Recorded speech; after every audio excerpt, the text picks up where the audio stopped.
From the creators of Relevant Magazine, this is the Relevant Podcast. All you want is to play out playing God, but I'm falling in, I'm falling out.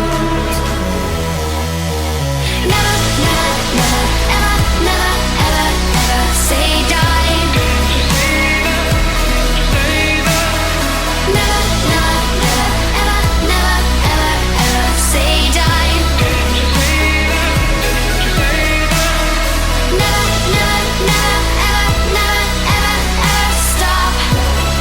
It's the week of Friday, April 6, 2018, and it's the Relevant Podcast.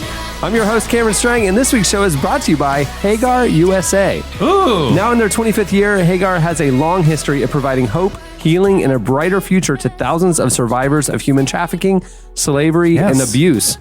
I know our listeners are interested in social justice issues, and Hagar USA's website has many resources to help you be an informed consumer, to understand the issues, and to advocate for change.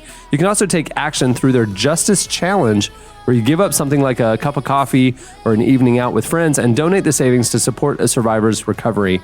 To learn more about Hagar, visit their website, hagarusa.org. That's HAGAR USA.org. And you can also follow them on social media. There you go. That's awesome. Like I said, I'm your host, Cameron. Here with me in our Orlando studios, Eddie Big Hat Koffoltz. Superstar. We'll get to that. Keep going. Welcome back. Over there on the ones and twos, our illustrious producer, my brother, Chandler Strang. Hello. On the Skype line from Loverland, Virginia, Jesse Carey. Hello, hello. Birthday boy. And all the way from Nashville, Tennessee, sitting in a room full of boxes. Yes. Author, speaker, podcaster, Annie F. Downs. Hey now. Good morning, gents. What's going on with the boxes? Well, today, gentlemen, we're in my office, and your view is the back is like the back side of the office where we keep like extra books and stuff. But don't worry, there are definitely AFD letters in here. And also, they actually greet people at the door. I can turn you and show you. Hey, y'all. Annie, Nice. I can't wait for slices today because I have the perfect addition to your office that we need to discuss. We'll get to it in slices, but it's a little foreshadowing. There's some things. Okay, so today, a little behind the scenes, we are not recording on our normal day. We normally record on Tuesday or Wednesday. We're recording on Monday morning because it is wild. Chandler is leaving town. Early. He's going to try and edit as much of the show as he can, and then I'm going to do the rest. I'm going to probably finish it. In that new it's gonna be suitcase. hard, but It's going to be hard. And He's gonna I get made done. a silly comment this week, not realizing. Did you hear about this? Because I thought, oh, well, if we need to record later in the week, I can record the show. Because I figured... Sure, you're a professional You podcaster. can but push record and watch and make sure that it's not... Right, I could sit there, turn on all the buttons, but what Chandler brought up wisely this morning, he's like, you know you would have had to edit the show. And I'm like, ooh, no. I do not want to cut out half of what Annie says on my own. I want to leave that to Chandler. Oh, boy. No. Eddie would have to self-censor the random strings of profanity that he just unleashes at random times throughout the podcast. And that was just too much of a burden for him to But bear. this show's being released on the 6th, but we're recording it It's so on April special. 2nd, which is a very Yay, special day. Jesse. It's Right. Jesse Carey's birthday today. Happy birthday, buddy. You big Thanks, guy. I appreciate it. It's I mean, it's a huge day for people. Yeah. All over the world, people are just reflecting on me, and I Hey, appreciate Jesse, it. are you one of these And guys that goes around on the birthday and like takes your free drink from Starbucks and gets your free cupcake? Do you go around and like partake in all the little freebies? I will today. That's my lunch break, is going around and demanding freebies from places that don't even offer them. I have my driver's license out. And I said, what does that say? And what is today? What can you give me? I will never shop here again. And if they don't, I cause a massive scene. I have been arrested on my birthday 6 different times. I would like 4 Doritos Locos, and then they give you a total, and you just look at them just without blinking and say, well, today's my birthday. Right. And just wait and wait. And they're like, this is worth about 7 cents anyway. Fine, Yeah, just take it. Here you go. Yeah. Enjoy. I'll pay at cost 7 cents. Happy birthday to me. Give me the tacos. Yeah. What are we looking at age-wise, Jessica? This is. I mean, I guess it's a big one. It's the big 3-5. It's a round right number. in the mid-30s. Yep. Yeah. I mean, this is midlife Nice. crisis time. This is halfway to yeah. being dead. Oh, Yeah. This is Cameron? I mean, He's I not like going to make to it think. past 70. No, I mean, come on. Not with his stress level. No. Listen. With my rock and roll lifestyle, I will be lucky I will be lucky to get to 70. So what's your big halftime performance then, Jesse?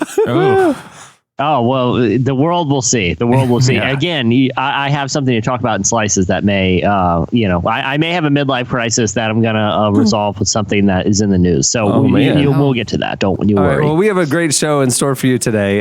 You're foreshadowing a little bit in slices, so I'll foreshadow the other segments. Coming up later, pastor and Hillsong founder Brian Houston joins us. Now, he's been on a huge PR run. He was on Fox and Friends. He was on The Breakfast Club with Charlamagne the God. All these things kind of went viral, but he's ending his press tour for his new book, which is called There Is More, clearly with the most important platform that he is appearing Obviously. on. So. Yeah. The relevant podcast. Yeah, the relevant podcast. Brian Houston's coming up. And then also joining us on the show today, one of our favorite artists, Kimbra. She's giving a look at the songwriting process behind her upcoming album, Primal Heart. Very cool artist. What other podcast you need? Brian Houston and Kimbra on my birthday. And on your birthday. That is the qualifier. That's the clutch. That's the one. In Annie's office. When Brian Houston was on The Breakfast Club, he was on with controversial rapper 6ix9ine. And what went viral is when they were off air, he was... Yeah, it's coming up, and in case you missed it, actually, the clip. really? We have there you go. Well he was praying for Hey, him. I have some foreshadowing as well. Okay. Looking at Cameron only drinking 3 bottles of water and no Diet Coke. I'm foreshadowing you're going to be a pill to work with this afternoon. Real. This is real talk. Like yesterday, I was working around the house. It was Easter afternoon and I was painting and stuff like that. Mm-hmm. And when I went to bed, I realized I drank 6 liters of Diet Coke. I drank 3 2-liters over the course of the afternoon. That's really intense. And I thought to myself, I probably should not do this anymore. Yeah. And I'm an all or nothing science, I'm an all or nothing person. Yeah. And I'm I go all in. And when I'm super healthy, I'm super healthy. Yeah. And when I'm not, I'm super not. So I hit my wall last night. And so you don't believe in moderation. It's either 6 liters of exists. It's either 6 liters of Diet Coke or I believe 0. it exists. I believe it exists. Yeah. Oh, and my so gosh. I just decided, I woke up this morning. When I went to bed last night, I said, okay, tomorrow morning I'm going to start and I'm going to be disciplined and I'm drinking water. Water it is. The 3 waters. Did you feel weird after drinking 6 Diet Cokes or 6 liters of Diet Coke? Do I feel weird? No, Well, I just... After drinking, I feel like my body would feel... I feel like I'd be sweating aspartame at that point. Seriously. No, that's the thing with me. It's I don't eat hot tamale candy. I eat the family 3-pound bag. This is your Enneagram 7, bud. Yeah, and so it's I just all or nothing, and so and my body's used to that shock and awe sort of approach, So it's I don't ever feel weird the next day or anything. It's just Speaking of not making it to 70. I don't know. I have so many chemicals in me. I'm mummifying myself. I'm going to make it to 120. I don't know You're how on your that works. 5th bottle of water today. Yeah, You have so many preservatives coursing through your veins. You're essentially bulletproof from a caloric standpoint. That's what I'm saying. Also, your metabolism is always on its toes. It's always on. It's like that's true. It's like the MMA fighter who gets a call up the weekend before the event, and he doesn't need to train. He's always on his toes. He's always that's what you're doing. It's a constant training of the metabolism. Those workout people, they do muscle confusion. Workout people? Yeah, the workout people. And I do metabolism confusion. CrossFitters like you. Yeah, sure. I'm all carbs one week, and then I'm pure protein the next. It's just keep it on its toes. Yeah. I ate 17 baguettes this week. I carved up. Yeah. I don't know what I'm carving up for. Next week is all crab legs. So, Okay, so my body doesn't know my what it's getting. But you know what? You though? eat all of one kind of food that you're going to eat for a year every week. Baguettes and crab legs. This is a true thing too. I can't believe I did this, but it's one of those shock and awe, all or nothing things. I don't just go work out 3 times a week or what. It's just or 5 times or whatever people do. And so a friend of mine who works at World Vision was down, and he's part of Team World Vision, their running thing, and he's passionate about running. And they have an event in August that they do every year called Hood to Coast or something like that. And it's just you have a team of runners and you go from Mount Hood and you run to the coast. Oh, that's awesome. Yeah. And you go Mount Hood you is have a beautiful. driver and you're taking turns, you run 3 or 4 or 5 miles and then you jump in the van and then somebody else. It's Are a you relay gonna do race. this? And Don't do it. he talked me into signing up for it. So I am all in. and this is in August.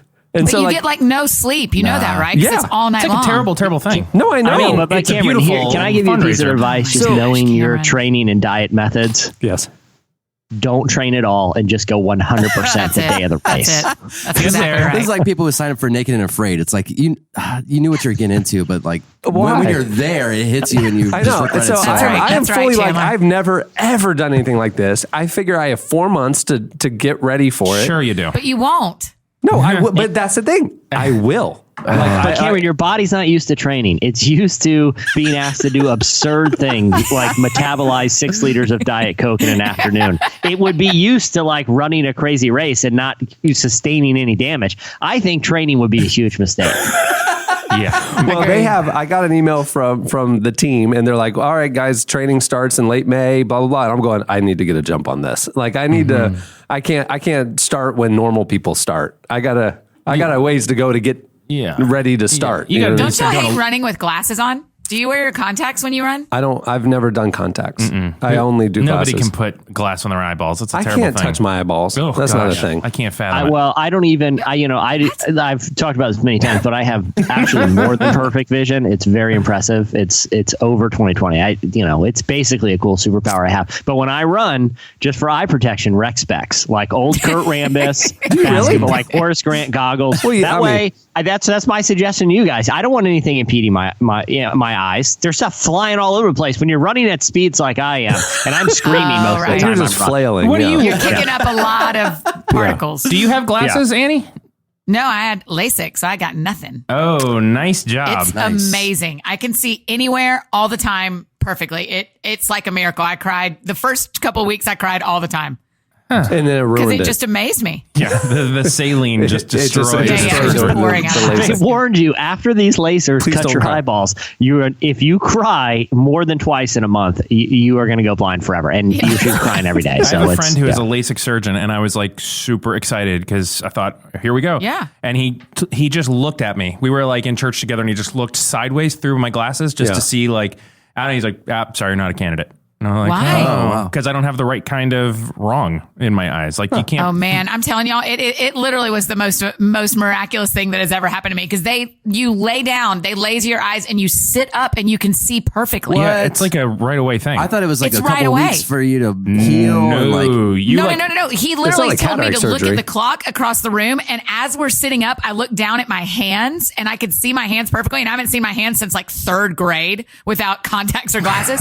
And I started crying. I was like, I can see my hands. Wow. I just feel great. like I have a face for glasses. Like I just kind of need. Yeah. I need to. You look fine without I need glasses. to but accessorize. You look nice with Yeah, I glasses see. too. I know how you feel, Cameron. I feel like for a long time I have a great face for either monocle or eye patch. And I've consulted many what are they called? Yeah, Obstetricians. opticians. Opticians, That's right. Whatever, Go with eye your gut. doctors, and I'm like, surgically, Optimists. what can I do that I can wear this eye patch / tinted monocle and not get headaches like I am now? And I'm doing some consulting, but soon I will be going full time monocle / eye Also, patch. So I tinted know how you monocle. feel. That'll be the midlife crisis. Yeah, That's the second half of your life. A lot of guys will like go get a motorcycle or grow their hair out or get an earring. You're gonna just Tinted go monocle. monocle. Yeah. Yeah, just the tinted monocle too. And I want a monocle. I want like the monocle that the guy on Different World had,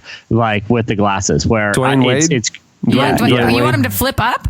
I want a monocle that flips up because it's my own thing. I don't see anybody that has it, but I'm always kind of winking to possible. hold it in don't place. think that would- But even if it's sunny out, I go down with a tent. It's But kind it's of like a cool yellow thing, tint, you like know? Hunter S. Thompson, right? Like it's kind of like that huntery kind of tint. Is that what you're feeling? no, or- no. Yeah, or I want the Bono glasses. Or I want like what Brad Pitt wore through the 90s. It's just like red tinted glasses in all situations. Like that's what I want, but a monocle in monocle form. Before we get to In Case You Missed It, In case we missed it. I figured Eddie has a very special In Case You Missed It. Just last night, again, when we're recording this, was Easter night. Okay. And Now NBC listen. aired the live musical Jesus Christ Superstar starring Sarah Bareilles and John Legend. John Legend. Yes, Now listen, I yes. was not even. What did you think? It overwhelmed me. What do you- It was like the most beautiful thing I've seen artistically in a long time. So I flipped. Really? I forgot it was on. I mean, we talked about he's I on our forgot cover. too. It wasn't and like so I saw you tweeting about it. So Yeah. I flipped over to it, and it was the part where Judas was going before the Pharisees. Yeah. and I was just such 70s music. It was just tough. And I was like, I can't do this, and I flipped the channel. Go ahead, Jesse. I was going to say, I feel like I had some sort of like at least intellectual investment in it, Cameron, for the course. same reasons, Yeah. like worked on the cover story, and I tweeted out the link to the God Legend thing at the beginning, and I was like, I'll give this thing a chance. I'm not a big musical guy, and within minutes, I'm like, I am just reminded how much I hate musicals and how bored I am instantly turning this on. Two things. And number one, it was 70s. And that wasn't the kind of music I grew up on. I just don't have a connection to it. But then two, I read that Andrew Lloyd Webber, when he wrote it, Jesus Christ Superstar, he was 22 years old. 22. That's I saw that. incredible. Jonathan Yeah. Merritt tweeted that. Yeah. There were some, there were just, like on so many levels. First, if you listen to the old score, and I'm not old, I mean, if you listen to like I think it's like the 2012 cast recording, it very much has a 70s vibe to it. Like just, I don't know, that echoey kind of vocal and a lot of real thin acoustic guitars and that, but they updated the music and it was just a lot. I mean, it's still what it is. It's still clearly a 70s musical, but just the band was amazing. The acting was so good. And it was just as a performance piece, every vocalist was stunning. Even Alice Cooper, who I thought was going to be kind of like a throwaway, like, oh, this guy's kind of goofy, did an amazing job. It was But really, here's my really problem touching. with what I saw, which is only a few minutes before I'm like, oh boy, I can't do this, was like, are musicals capable of subtlety? It seemed like every single thing was so over the top that it was just, I can't do this. It was so melodramatic. Is that just with musicals in general, Eddie, that there is zero subtlety in them? No, it's different styles of writing. This is not supposed to be, there's nothing supposed to be subtle about this. It's supposed to be Clearly, a dramatic, flashy, current retelling of the story of Jesus. Like it's not, Everyone was bloody and sweaty and crying and singing as loudly as they can. I'm like, I can't do this. Did you love the musical before last night, It Eddie? is not my favorite musical, and it still isn't. You're more of a Yeah. Cats guy. He's more of a Cats guy. Yeah. Yeah. I mean, when we talk about, But Cats is the same guy. Andrew, isn't it?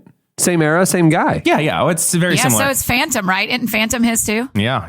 In fact, the first He African wrote American Phantom when he was 9. the first African American. Forget it. That got me good. It was a third grade project. You hit it out of the park. Hit it out of the park. Well, it was amazing. Everything. Did you weep? The set. I did a little bit. Wait, weep Did or you? tear up? Tear up. Like Did it go down the cheek? No, I caught it. Okay. Yeah. No, I caught it right. Wait, caught it like you pulled Did it you back punch in or you the wiped? ground? What's that? At any point, did you punch the ground? I did not punch the ground. I have my doctor's appointment today to clear my hand. I don't have Your time hand to punch the still ground. looks a little pasty. It doesn't, yet you keep saying that. It You keep commenting The on... doctor's like, listen, the muscles and everything, the skin and the bones are going to heal perfectly in the hand, but forever the hand's going to be weird and pasty. Yeah, you're going to have because you've had it in You're that going to have cast a for pretty so white long. friend telling you look pasty forever. So, That's funny. yeah, All right. Jesus Christ Superstar. Everybody should go back to NBC and watch it. It was very I touching. have it on DVR. I'm going to watch it. So you, full approval, full endorsement. Well, everybody whined because there's too many commercials, which I get, but also I didn't pay anything for my ticket last night, so I'm fine with commercials every couple You of minutes. understand how capitalism works. Right, like Yeah. there was like 500 people on the crew to make this thing happen. What? Yeah, and just logistically, a live insane. TV musical, like set changes have to. I mean, you need all the commercial breaks you can get. Did Yeah, they so- build that stadium thing? Because it was like I think they either built- this is Red Rocks or I mean, No, I think it's inside like of a sound stage. It was a full sound stage Yeah. that they built. The set was really what was surprising because usually the sets are just kind of like, it was very dynamic and it moved a lot. It was its own character. It was beautiful. Did y'all see that Jonathan Merritt was there, host of the Faith Angle from the Relevant Podcast was Network? Did y'all there? see he was there? Oh, yeah, he was there. He live tweets So his he life. has- Yes, we knew he was there. He has all these video, like he did all this live stuff. And so before it started, the guy who was warming everybody up said, "Welcome to the opening night of Jesus Christ Superstar. And also welcome to closing night of Jesus Christ Superstar." That's really funny. He's the guy he said that joke was like he's been preparing for it ever since an NBC announcement. He's like, I got the perfect joke for the live TV production. For sure. The guy that played- Jonathan did tons of fun. Like you should go back and he did tons of fun videos on Instagram that you can see of them when they're during the commercials, when they're changing the set and Annie, this isn't throwing any shade against Jonathan Merritt because I like Jonathan a lot. Which but means he's just, about to throw like, shade. But watching For sure. videos of the set changes sounds even slightly more boring than actually watching the musical itself. So definitely, that's a hard pass for me. A I'm very all hard about pass. behind the scenes. It's conspiracy theory stuff, Jesse. I thought I'd have you on Yeah. that. It's seeing what everyone else doesn't get to see. Yeah. Well, I hope you like it, Annie. I'm not going to tell you how it ends, but I'll give you a But clue. happy Easter. Yeah. All right, well, moving the show along, it's time for our weekly look back at what happened in culture and entertainment outside of musicals. Yeah. It's time for In case you missed it. Hey, in case you missed it this week, this show's guest, our guest this week, Brian Houston, prayed with controversial rapper 6ix9ine before his Breakfast Club interview. I mentioned it earlier. This video went viral. And so the rapper is known for extremely explicit lyrics, common use of like gang imagery, intensely misogynistic writing. But before the show started recording, Brian wanted to lead him in prayer. So somebody was filming it in the studio, but this was not on the air. This was just literally just behind the scenes, and the video went viral. The pre-show was being streamed on Facebook Live. That's what was going on. Here's a clip. Strong, it'll keep him healthy, help him make wise and good decisions so that he can fulfill all of that potential that you've given him. Lord, I just ask right now for those who he loves, his little girl, father, people in his world, that you will also bless them. We pray for Charlemagne. We thank you for him, and thank you, Father, for all you're doing in and through his life as well.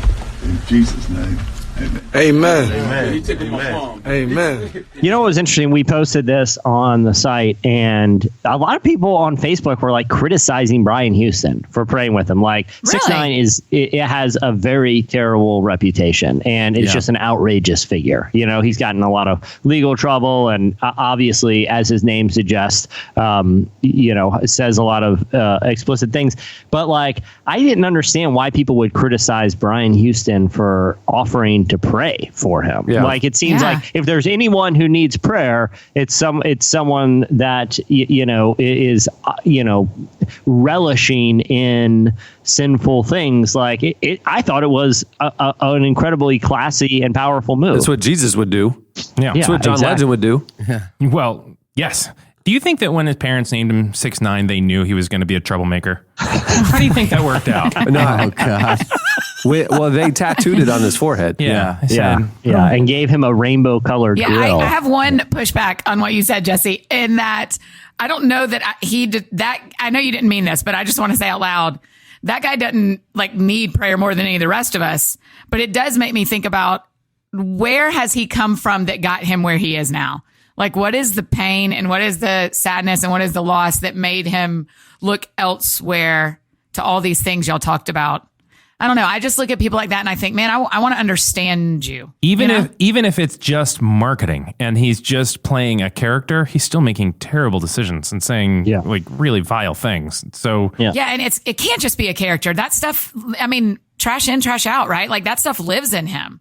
Just like the guys at your gym, Cameron, like that stuff lives in them to some degree. Yeah. And so there's a reason. Some things happened that led him there. And I want to understand that about people. yeah, there's a story. Well, the other thing too is like that. What's interesting is like how the Breakfast Club morning show has become, for people who don't know, pastor stop. hosted by Charlemagne the God and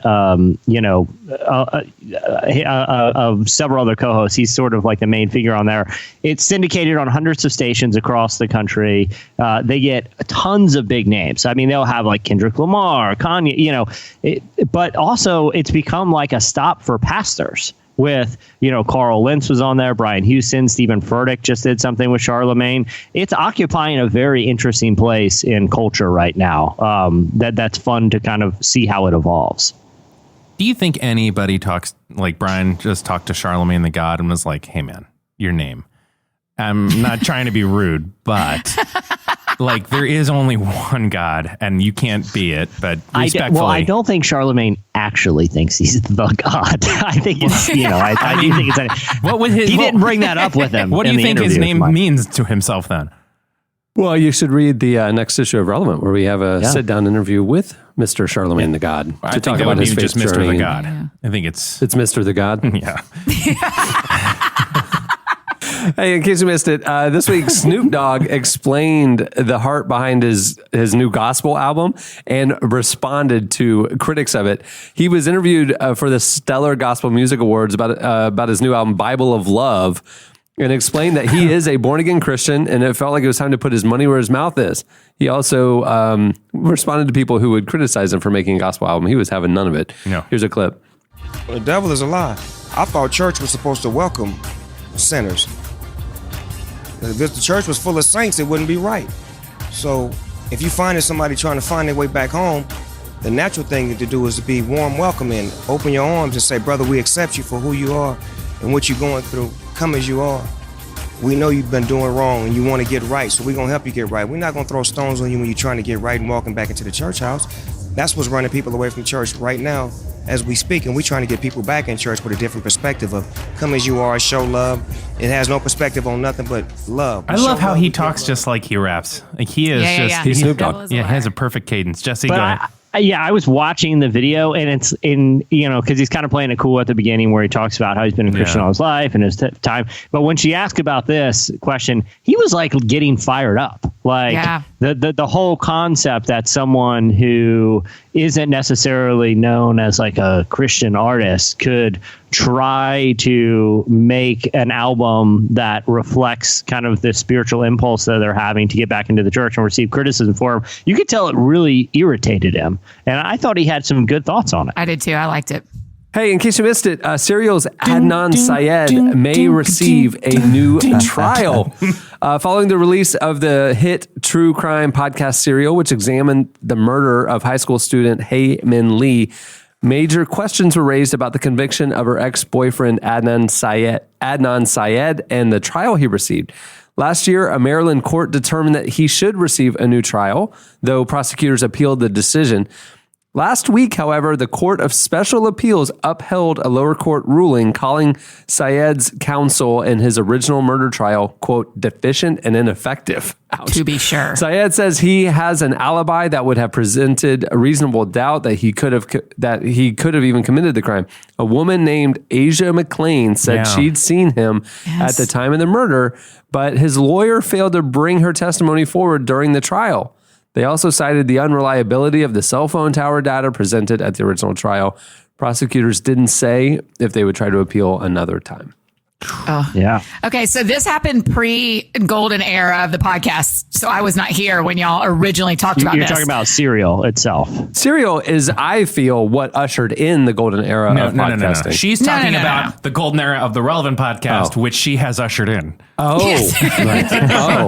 gotcha. To be clear, that's what I'm saying. I want to hear, did y'all listen to it at the time, and did you love it like I loved it? Oh, man. Yes. It was like destination listening. As soon as that thing would start to download, it was the first, it was spoofed on SNL. It was the first podcast that America paid attention to. It really launched podcasting. Yeah. I mean, it was already kind of popular, but this made it mainstream, right? Yeah. And I mean, like, ever since, like, I think most people up until Serial didn't really, at least in like the modern era, like, maybe back when like Truman Capote was doing it, but like no one took true crime seriously as a genre. It was looked at as more of something that you would watch on like Dateline or something that was more salacious. True crime wasn't seen as the realm of like serious journalism anymore. And now, largely because of Serial and exposing some of these flaws in the justice system, true crime is having a real moment right now. Like, not only in podcasting, but I feel like in general, people are really interested in the criminal justice system thanks to the way that it was covered, which wasn't overly salacious, which was from a real investigative journalistic perspective. I feel like it caused a lot of trends. And this is, I think, the right time for Jesse, if it's okay, for me to announce that Jesse and I are going to do a real life crime Elam College middle of the night body slamming podcast where we will figure out who it is that Jesse body slammed in the middle of the night. I almost texted you. I got a text from a buddy of mine who I forgot had also briefly attended Elam for like a semester. So for context, for people who don't know what they're talking about. Serial. Yeah. 2 weeks ago, Jesse shared the story of when he visited a college weekend, Elam Bible College, when he fell in the middle of the night, fell off the bunk bed and landed chest to chest, cheek to cheek with the host kid who was laying on the floor. Never saw him again. Annie wanted to know, who was that kid? Who was he? Yeah, of all the times y'all have told this story on the podcast, you have never taken it next level to locate the young man that I am now spending my life on. And so last week there was an update, and now apparently there's another update. There's a break in the case, a potential break in the case. I can't wait. Go. Annie, I have a friend who has in his possession a yearbook from around the time. Now, here's the problem, though. I think I haven't looked at the yearbook yet. One, I don't know if I could recognize his face unless he's wearing the American flag windbreaker that I've referenced a couple times in the picture, which he seemed to be really into that windbreaker, so he could be wearing it in the picture. The other thing, too, it could be from the year after that it happened. That might have been the case. But either way, there are people in that book who knew this guy. And Annie, so we have another clue. We have a yearbook from around that time.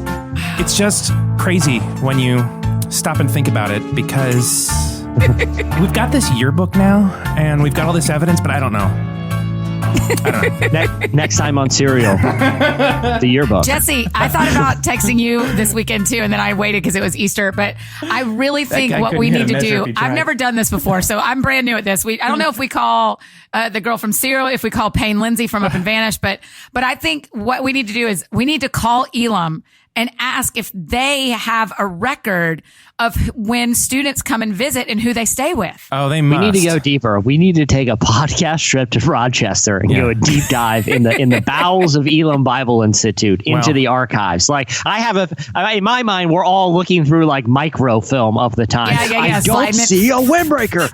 There's like one piece of microfilm in a long strip that someone has used a black marker to like scribble somebody out of. Yes. I want to see how deep this rabbit hole goes, Annie. And outside of the dorm you stayed at, there used to be a payphone, and now there's not, and there's no record of there ever being a payphone. You know what they and put in the parking lot? Yeah. A Best Buy.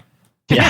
That's right. Next time on His Serial. dorm is now a Best Buy, a payphone-less Best Buy. I hope y'all have learned this about me by now, but I am not giving up on this. I am a dog after a bone. No, I'm going to give you, after the podcast, I'm going to give you the numbers of 3 people that you can contact. One of them has a yearbook. And he's going to do this. Two of them were my friends who got in trouble that I had visited, and they all might have clues in their possession. I just really think the first call has got to be to Elam. I just imagine there's some student at some point where their job was, when Jesse Carey comes to visit, I plug into the spreadsheet that he's staying with, fill in the blank.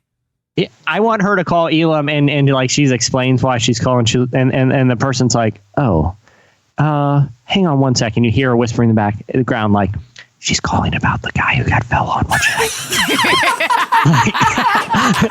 And then she's like, I'm sorry, man, we have to go. And just like, I think there could be something sinister afoot. Maybe the guy sustained internal injuries and they've covered up, whatever happened. So at the University of Georgia, there's this room called the vertical file room that no one can go into that has all sorts of weird information like this. And I'm convinced Elam has a vertical file room too. I will say this, Elam Bible Institute had a few hundred students at the time. And I think you're picturing it like the catacombs of the Vatican. I highly doubt it, but I'm not opposed to going, like I said. Wait, there's only hundreds of students? Is that what you just said to me?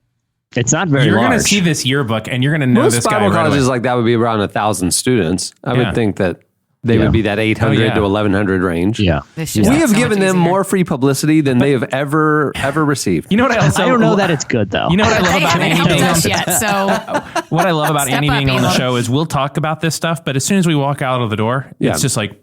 Yeah. It's not part of real life. It only exists here. Annie's going to track this down. Yeah. I really, really like this. Annie, I will give you the phone numbers of those people and you can call them. I also like behind the scenes, we were trying to do that little Serial joke and Chandler pushed play on it. And we both know there's 4 measures before the drop happens and we're supposed to start talking. And Jesse just kept talking and it really felt like a swarm of bees. Like I was like, shut up. Don't you know this is the moment? I thought you did it great, though. I thought you really played that. Both of you guys played that really well. I should have said hush your mouth. I'm sorry. That was unkind. When we have that guy on the show that Jesse body slammed, can he just be the only guest for the show? Can he be the Brian Houston of that episode? Yeah. A full, in-depth 2.5 hour And what do I get when I find him? I mean, I believe he's the guest on the next live, the live podcast. He's when we do a live show. There's 3 options for who he is now. Right. He's either like a very buttoned buttoned up fundamentalist Southern Baptist preacher. He doesn't find this funny at all, and he has no sense of humor, and he's wearing a double-breasted, suit that they got at Penny's. Does he know right now? Oh, he knows. Has someone already told him? Oh, he knows. So there is either that's his life now, okay, and he doesn't listen to podcasts because it's too secular. Especially this one. Or he looks like Jungle Bird. He's still wearing that American flag jacket, and he wears a bandana. I mean, there's that guy. He just went off the deep end after his Bible school experience. Or he's dead. That's the only three options. He's Piker Fox. He succumbed to the injuries and died Piker Fox would shortly be the after. second thing. Andy, don't be so upset. Well, he There's succumbed so to the many more injuries. options than No, fundamentalist the injuries. jacket or dead. Annie, we're all drops of water on the windshield. Listen, Annie, I give it 50-50 chance he died years ago. From sustained, unreported I think internal that bleeding. Elam's been looking for me because I think I'm wanted for manslaughter in Rochester, New York. Yeah, it's like his last words were like Rosebud, except it was just Carrie. I know. Here's my promise to you. A, I think he's alive. And B, we'll have him on the show before my birthday in July. All right. All right, I'm we'll putting see. his Hold on, when's your timestamp on it. birthday? July. July 7th. July- 7-7. Oh, that's right, Eve. That's right. 7-7-77. Yeah, 7-7. Nope. 7-7-47. 7-7-67. You're all fired. All right, lastly, in case you missed it, John Krasinski said he wants there to be an Office Christmas special reunion. Would love it. So he said that though he thinks the series ended the right way, he says that the original UK version of the show was onto something when it came back for a special Christmas episode, explaining that he's actively pitching the idea. He said, I love the idea coming back, finding out where everybody is. I would totally be down for that. I'm sure people don't believe me when I say I would totally do it because the truth is I would totally do it. He's like, what do I have going on other than this? I do some insurance commercials. No, he's got a couple movies coming out. He has a movie. That new movie he directed. I don't even like that trailer. The Quiet Place is getting It's a lot so of scary. attention. All I can see when I watch The Office, which I watch all the time, all I can hear now is insurance commercials when he talks. No, I get that. Yeah. But, and also, I don't think anybody on The Office from the cast would not be available. It's not like trying to get together the Parks and Rec cast Only where you're Steve like, Carell. Yeah, and Steve Carell not going to do it? And Mindy Kaling's that's pretty right. busy too. Yeah, She's Mindy a pretty Kaling. big deal. Yeah, that's right. Man, her new show. Have y'all watched her new show, Champions? No. Is it good? It is funny. I think it's really funny. Yeah, but just for a special though. I mean, it'd be one thing to have them come back for a whole season, but Yeah. just to do one event. Like, That would that's be something I think amazing. would Every be- year you get a little check-in. Yeah, That's totally doable. Every year. Every year for the That's rest what of they our used life. to do with like the Brady Bunch, right? Brady Bunch What did if a they lot of did it? Christmas What if ones. they did it live on Yeah. Easter Sunday as a live or Christmas night as a big live production? Or they just air the Dundies every year. That's all it is their Yeah, little it's just award a show. live Dundies. But you know that half the cast, like if John Krasinski calls them to ask if they're in, they pick up the first ring. Hello, John? Yeah. It's the reunion. Are we doing it? Yeah, They've the just guy been that waiting. played Kevin, he's free. Creed, Who he's is free. it that did a live sitcom? 30 Rock? Did they do a live Stanley. episode? Stanley's available. Yeah, Yeah. 30 Rock Yeah. did a couple of them. They did one every year. It was Yeah, really I think good. that'd be fun. We should ask them to do that. Let's us call John Krasinski. Hey, But they were awful. They were painful. They were Creed, weird. You know what Creed does now? Creed travels around. I mean, it's perfect for Creed. First of all, do you know his real name? His name is Creed Bratton. Creed Bratton. Yeah. He travels around doing shows and he like will play, because I saw something pop up on Facebook the other day. He's like playing a show locally and he plays acoustic guitar and he plays like the theme to The Office, except he's made up words for it. No. It is very, very difficult to listen to. That's I would bad. totally go to that show. Of course you would. Of course you He's I know my you would. favorite character, and whatever people are feeling, whether they're cringing or whether they're laughing, it's intentional. I think that man operates on a different level. I think to be he honest gets the with you, whole Eddie. joke. I do think he gets the whole joke, but I'm saying It's he'll be paying there. his bills. He'll be there for the He's Christmas getting something show. from it. That's why he Yeah, keeps he's doing getting it. residual. I mean, all of them are probably killing it with residuals. It's still on all the time. they Like also- Comedy Well, unless Central's they doing signed a like bad 4-hour deal. blocks. I mean, we Right. don't know what kind of deal they signed. And they all speak really positive of it. Like I just heard Jenna Fisher. She loved it. Nobody like kind of tries to reject it or play too I cool mean, for school. it's their launching pad, and it's also looked upon very fondly by like all of its fans. yeah. Well, you John know. even said right until the end, we were a family. We were emotionally connected. We all cried our eyes out on the last day. Yeah, we were all moving on to other things, but not because we wanted to get off the show. It was sort of a magical existence, he said. yeah. So, Come on. All right. so get the band Magical back together. existence. Although you can't. That's how I feel about y'all. I would be You nervous can't about go it. back home again. It just mean- like it won't be the same. It won't be the same, but I feel like it would But be. that's the point. Like the novelty of it alone would be worth watching, even if it doesn't turn out any good. I'm like everybody would watch just because of the curiosity factor. Although, I mean, while I was pounding Diet Cokes last night, I watched some of the new Roseanne. I mean, What did you think, Cameron? I'm so interested. Well, they're trying to. watched it I mean, too. they're trying to tackle modern issues and stuff like that. But as far as like the chemistry of the cast and things like that, it felt like Roseanne. I mean, it didn't feel. It did. Whereas like Will and Grace felt like maybe a little bit forced. The Roseanne reboot just like you settled back in, like they picked up 15 years later. I was struck by Roseanne because the actors on that are like there's some really John high Goodman. caliber. Oh, yeah. Like I mean, John come Goodman, on. the sister Yeah. who plays Jackie. Yeah. She was just in. Yeah. She was the mom in Lady Bird. I mean, these are like really good actors. Yeah, and it works though. Why wouldn't they be able? Yeah. I mean, again, they're trying to, tackle a lot of issues, and like there's kids dealing with, gender identities and, just all this modern And stuff. there's like a real pro-Trump line of writing, which I think is very interesting because nobody else seems to be doing that. Right. But Jackie, the sister's liberal, and Roseanne's, very outspoken pro-Trump, which would be true to A lot of family characters. that dynamics. family in Ohio. sure. I mean, For sure. Well, I feel like that's partly why it's been so popular. Like 18 million people or something insane watched the first episode. And I feel like because it is more in touch probably with a lot of like, maybe not necessarily like middle American values, but certainly middle American relationship dynamics. the one funny I thing think is so they got too. both Beckys on. How did they tackle that? I thought that was super interesting too. I don't know if it'll be a recurring thing or if it'll really happen, but the way It must not be, huh, Cameron? I was thinking it must not be recurring. it can't. I mean, I don't know. I only saw the first one, but it was the plot line was Becky is going announced to the family she's going to be a surrogate to make money to like get out of debt and get out on her own stuff like that. And the family that hires her is the other Becky. Oh, I get it. Yeah. So All right, I know. cute. I was wondering how they were going to do it because they had said they had them both, and I was like, "This won't work." And then, I mean, that they figured it out. What's the number one show you'd like to see rebooted though? Even in a fantasy that's a world. good question. 100% That's a Seinfeld. great question. Seinfeld. Oh, yeah. Seinfeld. I don't know, Seinfeld. man. I don't know. I feel like Jerry, he just would. It wouldn't be this. What you just said about. But I'm about saying the Office, a it just wouldn't credible be the reboot. same. Like you Does it have just to be see- a that's comedy? true. Yeah, good Although, point. hold on. No. Okay, to your skepticism about Seinfeld is that episode, that whole season of Curb Your Enthusiasm, where they actually reunited Seinfeld and did a Seinfeld episode. It worked. Well, and also like that's another show where you've got some of the greatest actors in comedy ever. I mean, Julia Louis-Dreyfus, clearly she holds Veep basically on her own. Oh, Veep is hysterical. She could be back in an ensemble and kill it. Mine would be The West Wing. Oh, I know it's not. Mine like, would be Ally McBeal, I think. Ally McBeal. Mock me. Just go. Go, I'm Eddie, not go. mocking you, but like of every show, Why? you'd like to see more Ally McBeal? So, yeah, because Ally McBeal's a show I can sit and watch and care, but not super care.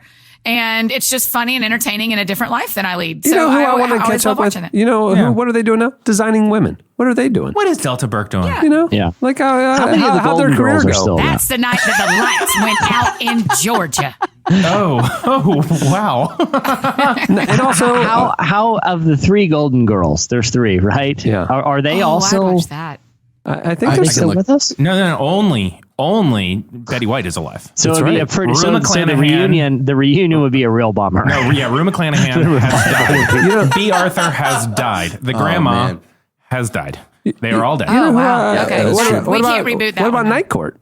I mean, there's Great still one. shenanigans going Oh, on in the wow. night. That lives in you. I haven't thought about Night Court in Night a Court. long time. What if death wasn't a part of this equation? Like, would you Is see Dick Van Dyke aging show. a part of this 100% Dick equation Van then? Dyke Dick show. Van then. Dyke show? Yeah, Yeah. you would love that. What were you going to It's say? my Andy? favorite show of all time.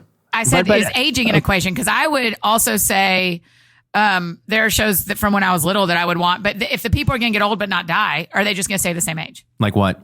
Oh, so you're saying like Dick Van Dyke show rebooted, but it's still Rob and Laura in their 30s. Not they're now 93 years old or whatever. Yeah, because that would No, just be Dick sad. Van Dyke still has it. Like I listened to an interview with him on Marin like last year, and he was still super sharp and funny. And I think he's like in his 90s or something. Yeah, but we've Eddie, lost you know what I would Mary. love? The Waltons. What? Ally McBeal and the Waltons? Your Annie, DVR is sad. Am I getting kicked off the show? You are a 1,000-year-old lady. The Waltons. Night, John Boy. You know what else was good was Highway to Heaven. Yes. Michael How do I Landon. feel about Appalachian people? You love the Appalachians because of the Waltons? No, but it played into it for sure. That's so interesting. All right, well, that'll do it for in So case you missed we're it. never having her on again. Stay tuned. Up next, Slices. But still we marching, praying, dying, things stay the same. When will we see till everyone's free? There'll never be peace between you and me. God, your love is the cure for the rich and the poor. God, please will you open our eyes? 'Cause I wanna love so high that you cannot get over. You're listening to Tori Kelly featuring the Hamiltones. The song is Help Us to Love. At the beginning of the podcast, you heard Churches with Never Say Die. Well, this week's episode is also brought to you by Squarespace. Whether you need a landing page, a beautiful gallery, a professional blog, or an online store, it's all included with your Squarespace website. I have been a customer of Squarespace for years, long before they started sponsoring the show, and I'm thrilled for their support. If you're thinking of launching a site at all, and even if you're not, tech savvy, go check out squarespace.com and start a free trial on building your site. Even if you are tech savvy, what's awesome is you can fully customize it to code and level and all that stuff. So whatever range of customization you want to do, you can do it pretty easily with Squarespace. Go check out squarespace.com. I've been kind of overwhelmed by the number of people that have that have tweeted at us and tweeted saying I started a business, I started a website because of hearing about it on Relevant. It's more than one or two. It's a lot of people. So yay for Squarespace. And right now, Squarespace is offering Relevant Podcast listeners a special deal. You can go over to squarespace.com and start a free trial today, and then enter offer code RELEVANT to get 10% off your first purchase. Squarespace, set your website apart. Okay, it's time for Slices. What do you have, Jesse? All right, guys. I was sent this story by some listeners, and I'm deeply grateful for it. Wow. And usually you don't take the crowdsourced ones. Oh, no. Yeah, generally I kind of, as cut a my rule, own path. But I actually skip them. Not to be I usually delete and block. Yeah. No, but I'm like Bob Goff. No, but I do. I never do the. Sorry, Jesse, usually go ahead. I say, don't do my job for me. Block. Your job is to listen to the interesting things I say, not to give me things. I put them in their place. I put them in their place. I send them a long parse email. I mean, to be fair, Eddie, pretty much anybody could do our job. Not, I would say Jesse's probably, not you or me. Right. Okay, so there is a Craigslist ad that recently went up in the Philadelphia area that somehow got into the hands of the Philly.com, the big online news outlet up there. And they did a story on it because it is for 40 life-size Amish wax figures. And they are horrifying. They're very, very lifelike, but there's something just a little bit off about them. I'm going to read the lead from this Philly.com story. The Amish are a kind, peaceful people. By the way, we can say whatever we want here, guys, because they're not allowed to listen to podcasts. They don't hear it anyway. Yeah, they don't hear it. Yeah, the Amish are a kind, peaceful people. That being said, let Dread's cold hand grip your spine as you gaze into the soulless eyes of 40 life-size Amish wax models for sale in a Lancaster County Craigslist ad. Dana DeChico, who's selling them, said they didn't seem creepy at all when she was a kid in Pennsylvania Dutch country. Now she can't deny it. Even the dog feels a little off. What? What were they super creepy? What were they used for? Like a Amish museum or something? Or here's the story. Back in the 60s, there was a museum in Lancaster County that for some reason part of it was like a gigantic Amish scene that involved 40 Amish wax figures. But it also had like historical scenes from around the area. It had like Ben Franklin. It had a scene with Abraham Lincoln, like hundreds of wax figures. So, unfortunately, about 11 years ago, this museum went out of business. It's been around since the 60s. So they started auctioning off all the wax figures. Many of the wax figures were purchased by an anonymous bidder for $40,000 who only went by the name Mr. Ponytail Man. Mr. Ponytail Man, 11 years ago, spent $40,000 to buy up most of the wax figures from this strange museum. He, however, did not have any interest in the 40 Amish figures. And they have been sitting in a storage unit, forgotten until this day when they were placed on Craigslist. I assume an air-conditioned storage unit. Yeah, I mean, they haven't melted. It would have to be. But, they might have melted a little because their faces look kind of weird. Like, it would be like, maybe that explains why. Like, there's something called the uncanny valley. Are you guys familiar with that concept? No. Where, so in like the movie, remember that movie about the train with Tom Hanks? The Polar Express. You guys remember Polar Express? Express. Yeah. Yes, Mission So Impossible. a lot of people Polar say Express. that the Polar Express failed as a movie because of something called the uncanny valley. And that's when you make animation or you make something look a little too human, but there's something a little off about it that It your doesn't mind have the twinkle in the eye. Yeah, there's no soul. Yeah, that your mind gets creeped out about. So they call that concept the uncanny valley. There's definitely an uncanny valley effect with these 40 Amish mannequins that have been sitting in storage. But I have a couple questions about this. One, why did Mr. Ponytail Man, who obviously is a man of great means, he spent $40,000 on a bunch of wax figures 11 years ago that haven't been seen from since. It's not like Mr. Ponytail Man bought them and set up his own wax museum. The person who sold Mr. Ponytail Man the original wax figures doesn't know what he's done with them. Why didn't he have any interest in the Amish ones? Why did those 40 get put into storage? And what did Mr. Ponytail Man, what is he doing with the ones that he bought? Does anyone else think that... Oh, gosh. Chandler just showed us a picture. It is really bothersome. So here's the thing. Here's my theory about Mr. Ponytail Man. Okay. Mr. Ponytail Man sounds like a serial killer villain in like a made-for-TV movie. Or like an episode of like Law and Order SVU. Like they go looking for this psycho Mr. Ponytail Man. Right. I think he spent the $40,000 on these wax figures and is probably raising them as his own family for the last 11 years. Right. That's my only theory. Oh, that is so creepy. I think that he has a big they were all the mansion. historical figures, right? Didn't you say it was like Abraham Lincoln, things like that? Yeah, a lot of them are historical. So he's a history buff. Yeah, but And, I think he they are set his them up best around friends. his house, and Man, he's living with him as his family. I went to the orchestra a couple years ago, and which pretty highbrow, no big deal. Yeah. Don't make a fuss. Went to the orchestra a couple years ago. We were sitting front row, no big deal. Please don't make a fuss. That's not a Wow, good seat. were y'all though. the only people there? How'd you get front row? Yeah, that's not a good seat for I mean, the orchestra. You want to be 8 rows back in the middle. Yeah, Front rows. There was a lady excuse. sitting next to us, and she was everything looked okay and normal, and then she pulled out of her purse a baby doll. At which point she talked to and hugged and cared for the baby doll for the entirety of the orchestra. Well, the baby doll grown loves woman. the orchestra. A grown woman caring for the baby doll, and it was like Was the baby doll missing a shoe? One single Andy, white that's shoe. a deep cut that I'll explain to you later. But yeah, I mean, Thank I'm you. telling you, it was one of the weirder things I've ever seen. Like if I ever still need to stop laughing in a public place, you know, like I should be, I glanced at that because it still gives me chills in my soul. I'm saying this ponytail Amish guy, definitely has an entire Mr. backstory. Ponytail Man is Yeah, his sorry. name, and he was Sorry. that's only what Mr. he was referred 6'9". to. But okay, so Cameron, you mentioned earlier, maybe going through this midlife crisis. Like I said, I'll be lucky to get another 35 in the way I'm living. So you're on the hill. You're on the downward slope. Yeah, exactly. The back nine, as golfers say.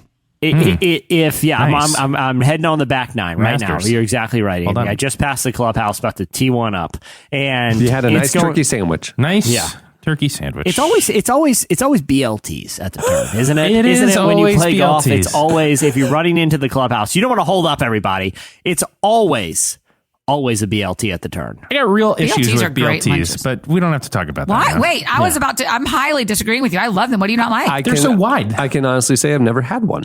You're not You've never missing had a anything. BLT? Why would I? There's no meat. Oh, I'm thinking of a club. The I'm thinking pea of is a turkey meat. club. BLT. Yeah. Bacon? That's not enough meat. It's That's not. like having You one need to little decide sliver how of much bacon garnish. is on that It's sandwich. garnish. To your Amy. point, bacon is garnish. bacon is a condiment meat. That's what I'm It's saying. Like meat that's a without club meat. sandwich without the meat. You know what I No. mean? Like put the turkey on it, and now we He's got a right. sandwich. Annie, I'm so sorry. He's right. If It's bacon, all condiments. You get to determine how much bacon is on your own BLT. You can have a stack. You can also have a hamburger with nothing but onions and ketchup, That's but what take I'm- the yeah. patty out. I'm saying- I mean, it's no longer a meal. It's just a condiments. unfortunately, Either his way. logic is perfect on this. Yeah. I'm Yeah. so No, sorry. it's true. Bacon Either is way, bacon is I- accessory meat. Either way, I have finished up the front nine. I have run into the clubhouse to grab my BLT, and I'm sitting there at the tee box waiting my turn. And here's my move, guys. I'm retiring from media, and I am starting an Amish wax museum here in Virginia Beach.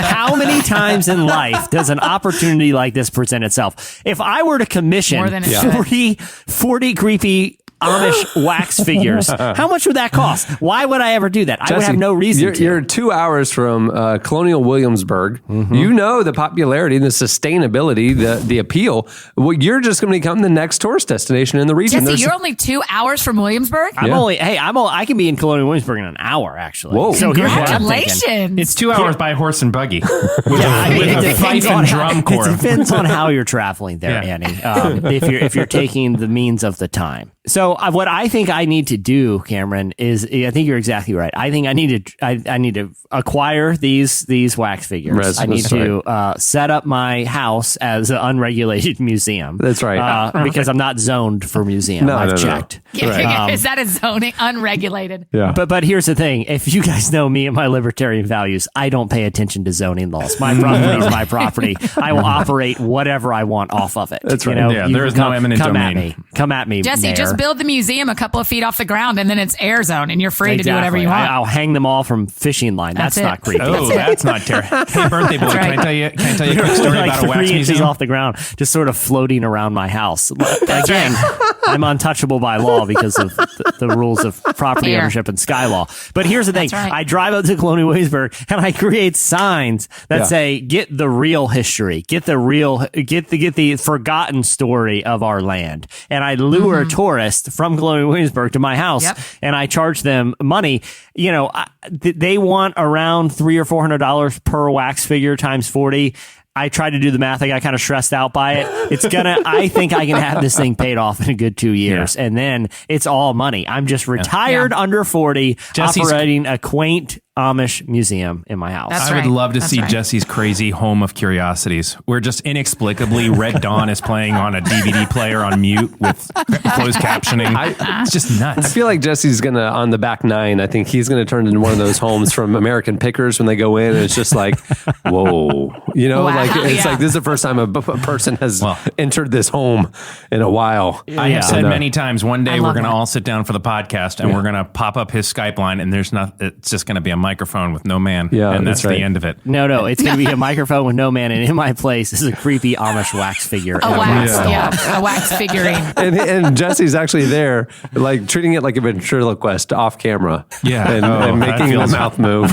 I hate all of that. Hey, But Jesse, Annie, I also think they could be great for your office. You could replace those boring boxes with sweet Amish figures. The other thing too, guys, I know we haven't talked about keep like moving. the Nickelback challenge or like the Locked in the Cage, like these crazy fundraising things. Right. Charity Water's doing great work. Okay. Right. They don't need your But help anymore. We need to pivot this year, and it needs to be to purchase. This needs to be an insane online marathon to purchase these 40 Amish wax figures, and then we'll figure out our next move. Well, Move you know, one I is mean, taken. Dad has to Do you go have look to at buy them them. as a lot, or can you get like one? great question. I think it's a lot. She man. said 'Cause if we that just get they one- would consider selling them as individuals, but they would prefer them to be sold as a set. But they don't want to separate out the families. Right. So we got to keep the kids and the husbands and wives You know, together. the other thing too is like you go to a museum and they'll kind of recreate like, you know, this is what it looked like back in the time. And well, and they have the mannequins and stuff.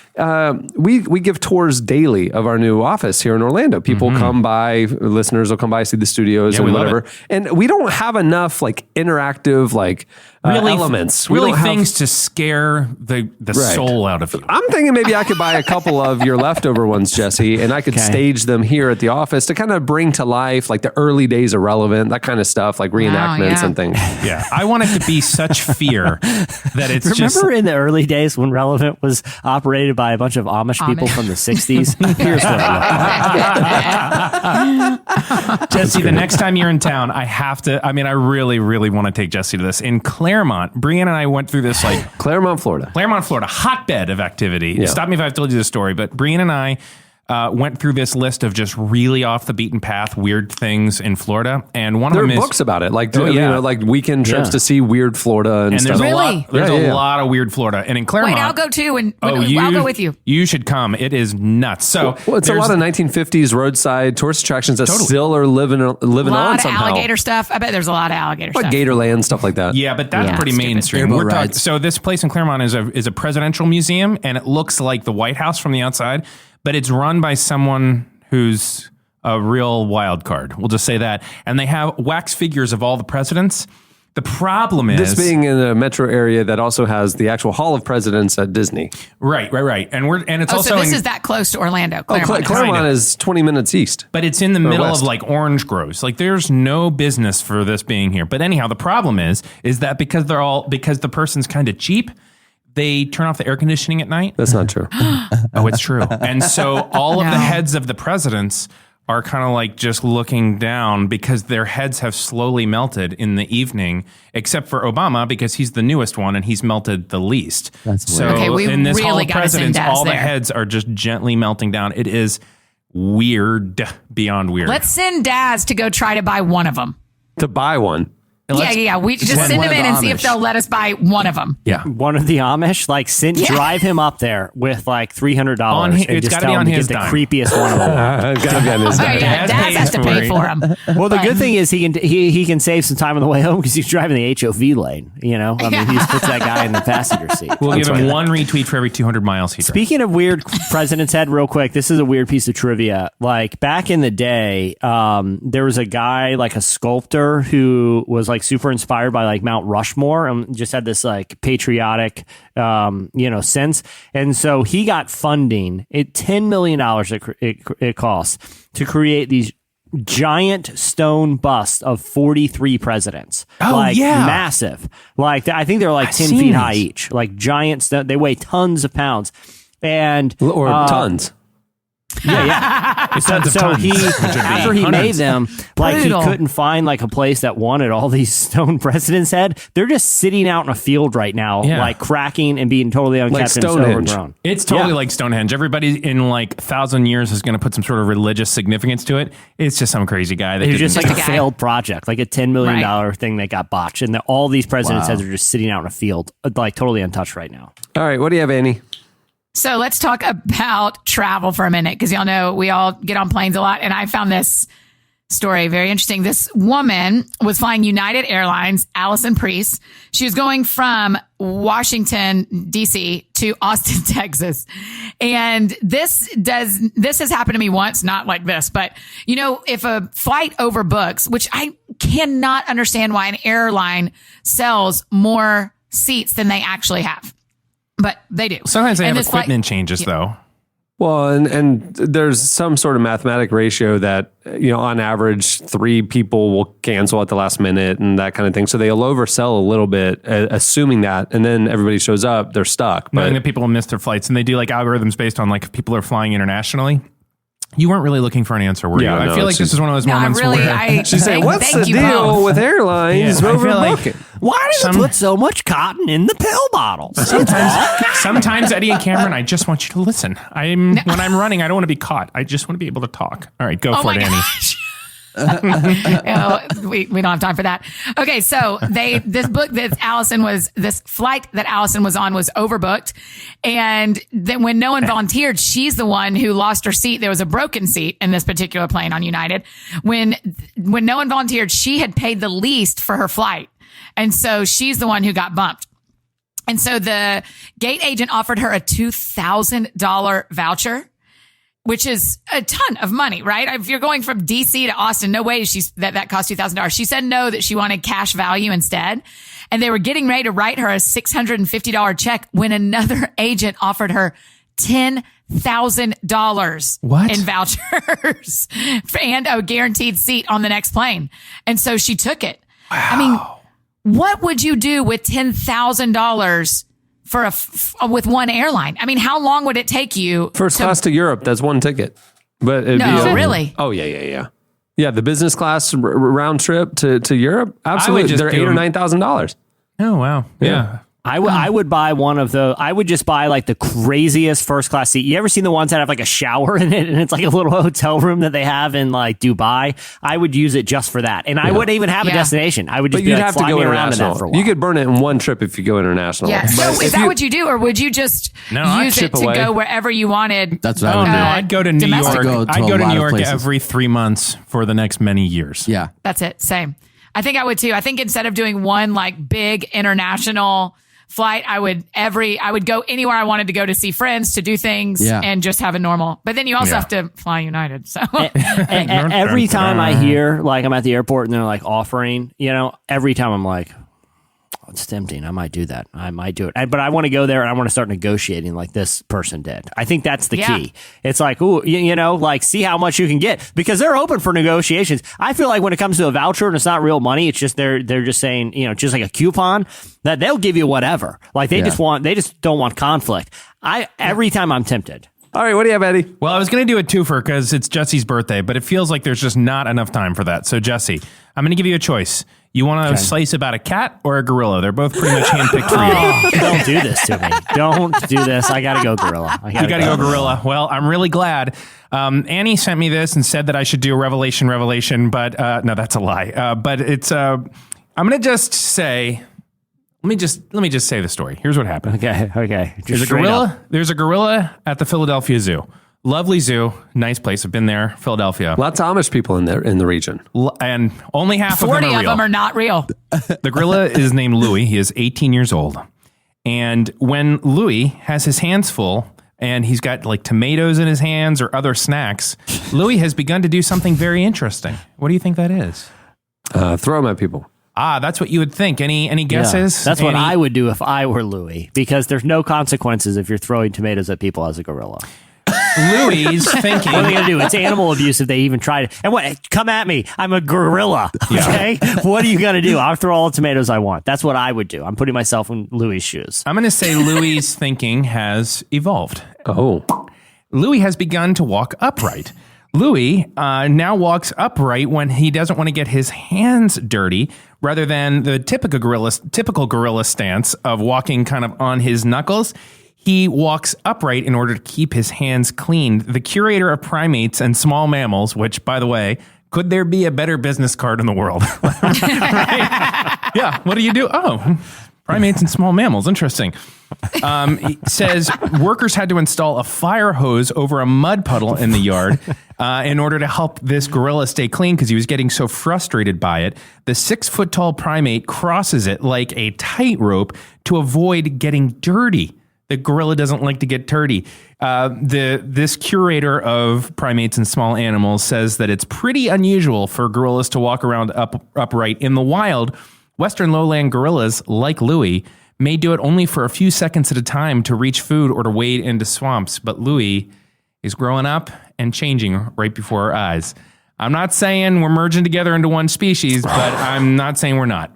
I mean, it is that was a Annie's lot quote. like, That was a quote from Annie Downs. Very, very close to the plot of Dawn of the Planet of the Apes with James Franco. When, all the monkeys at the zoo start walking upright. It's very close to that. Yeah, it's because they all were getting tidy. They didn't want to. They didn't want to get dirty. I remember that. I think that article's use of had to insert a hose by a mud puddle. I'm like, had to. Well, you didn't have to. He doesn't want to walk through the mud anymore. He likes to be clean. But it's not like he filed a complaint. He's a gorilla. First of all, that's really hurtful to the gorilla community that's listening. And second of all, he's 18 years old and his name is Louis, and he has preferences. And I feel like I will say that it does seem kind of remarkable to me because I took my son to the zoo and like they have a giant orangutan, and then it's not a cage anymore. It's like plexiglass, you know? Yeah, oh yeah. And it was all I could think is how filthy that orangutan was. And I felt pretty bad for it because he just had an old dirty burlap sack that he was using as like his bedding. But all that to say is like to think of a gorilla that's keeping clean, that seems notable to me. That seems concerning. All right. Well, that'll do it for Slices. Stay tuned. Up next, Pastor Brian Houston joins us. By the stars above, I know we were in love. I have only till the night is over.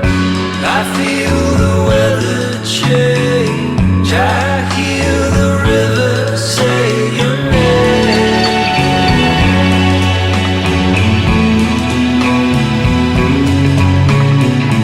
I watch the birds fly by. I see you now. You're listening to Lord Huron. The song is When the Night Is Over. Well, this week's feature interview is brought to you by Casper, a sleep brand that continues to revolutionize its line of products to create an exceptionally comfortable sleep experience one night at a time. The cool thing about Casper mattresses, they are perfectly designed for humans, engineered to soothe and cradle your natural geometry. We all spend about a third of our life sleeping, so you might as well be comfortable. Casper mattresses provide all the support the human body needs in all the right places. They combine multiple supportive memory foams for a quality sleep surface with the right amounts of both sink and bounce. They're also breathable, so you sleep cool, and it regulates your body temperature throughout the night. I always sleep They cool. are designed, developed, and assembled in the U.S. And with over 20,000 reviews, they have an average of 4.8 stars on Amazon and other online retailers. I have a Casper and love it. They're no joke. Actually, Cohen's bed is a Casper, and crawling there for bedtime stories and stuff, and it's a fantastic This thing mattress. is comfy. The cool thing about buying Casper is they ship it to you in a small, how do they do that size box? It looks like a little mini fridge type thing. Yeah. And there's free shipping and returns in the U.S. and Canada.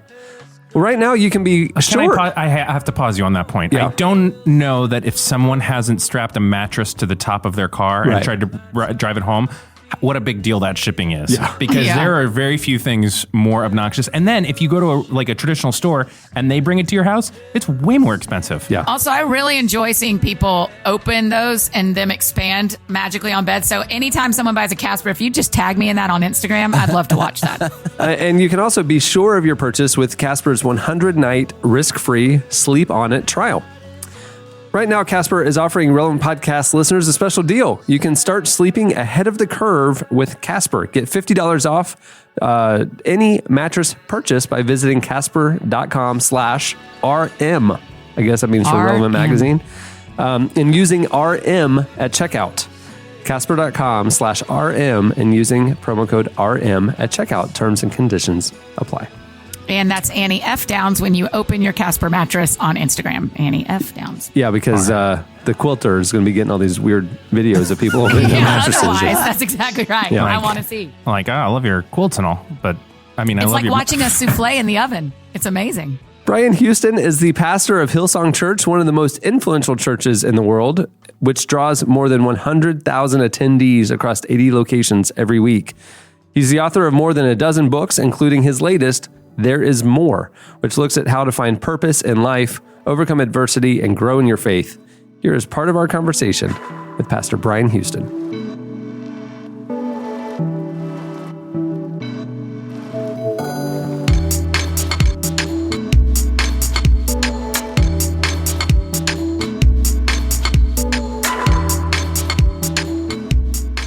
I'd love to talk a little bit about your book.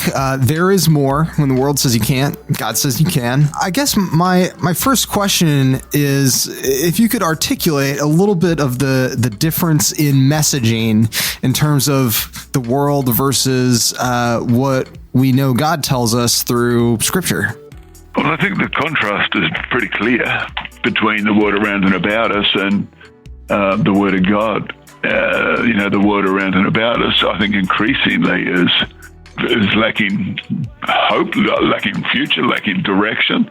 And there's a lot of pessimism about the future, really, whether it's in political fields or whether it's in natural fields, social fields, in so many different ways. And so I think that, by the way, gives us as the church an amazing opportunity to point people to Jesus and point people to the more that I believe God does have for us. So as the world, becomes more and more surrounded by pessimism, and as we were saying, the subtitle of my book is When the World Says You Can't, God Says You Can.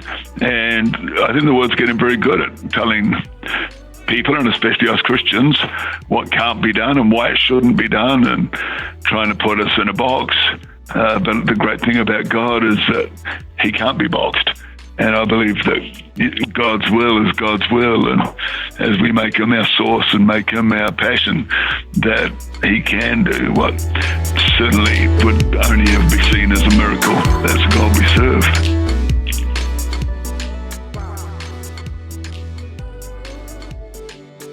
So much of your book, I think people can take it to be about ambition and renewing your goals or rethinking your goals.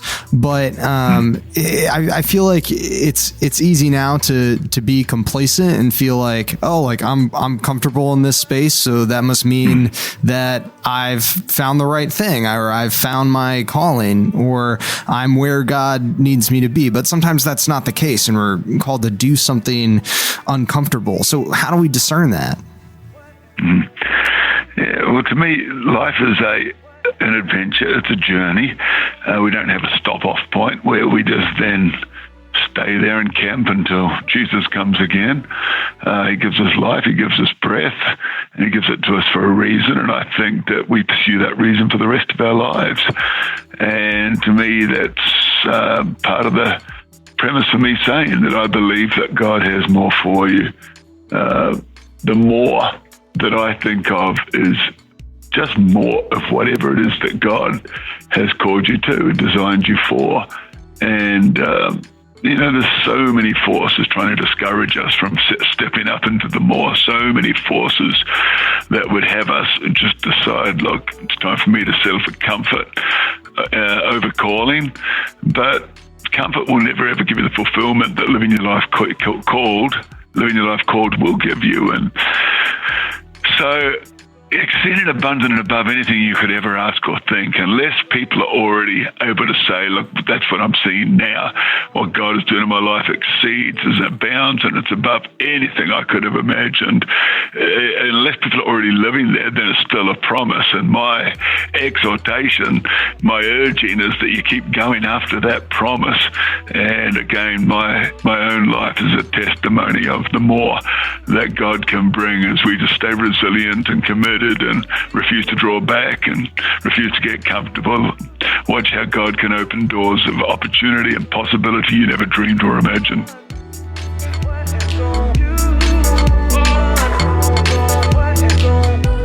So how do you make sure those opportunities and those possibilities are something that God is putting on your heart versus a desire that might be sort of self-satisfying or selfish? I think motivation is absolutely important, and the Bible definitely talks about selfish ambition, and selfish ambition has literally within the meaning of the Greek word, it's literally contentiousness. So it's when we start fighting, basically comparing, contending, make it all about ourselves. I actually looked up just the other day the word ambition, just ambition, in the thesaurus, and the words used were great words like fire and zeal and enthusiasm and passion. And look, I don't think that those things come from the devil. I think that God, he wants us to live our lives with zeal and fire and enthusiasm and passion. Jesus obviously said zeal for God's house consumed him. And there's a whole lot of forces would love us to lose our zeal. But when someone has the kind of vision and the kind of resilience that understands that God has them on a journey and it's an amazing adventure, it's called the will of God, then they keep pressing forward, that God always has more for them. it's refreshing to hear that. And but another sort of pitfall I can imagine is especially prevalent right now. We sort of live in a cultural environment that actively fosters comparison, especially on social media and the way we interact and see each other online. So how can Christians or people who want to sort of pursue what God wants for their lives sort of avoid that sort of comparison dynamic when it comes to, our goals or ambitions or callings versus another person's? Yeah, I actually talk about comparison in the book, and basically comparison is ugly. And no one ever wins when you start living your life competing, because there's always going to be someone a little better looking, a little smarter, a little more talented or gifted than you. So comparison's a dangerous road to go down. And I think the devil would love us to get involved in that world. But that's a choice. It's also a choice to realize, look, God has a call for my life. I'm going to run my own race. I'm going to be comfortable in my own skin. I'm going to be who God's called me to be. And I believe God's got more for me. And I'm going to continue towards that more, no matter what the cost, no matter what it takes. I understand that my pursuit of more means less of me, a whole lot more about others, and all about God. And if we think like that, then we can enter into the more that God has for us.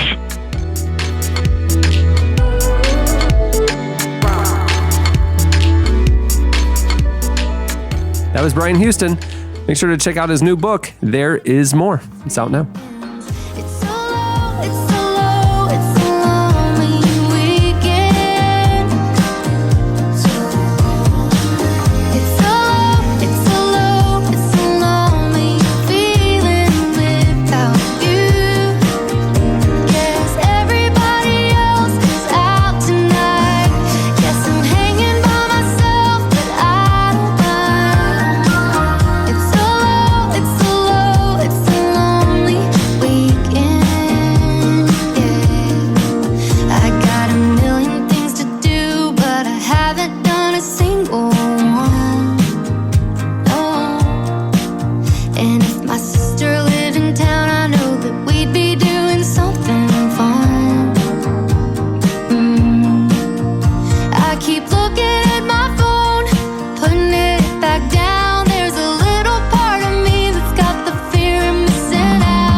Listening to Casey Musgraves. The song is Lonely Weekend. I have those. Well, she may be best known for her role in the breakout hit Someone That I Used to Know with Gaudier. But on her upcoming album Primal Heart, Kimbra continues to make a name for herself as a unique voice as an indie-inspired pop artist.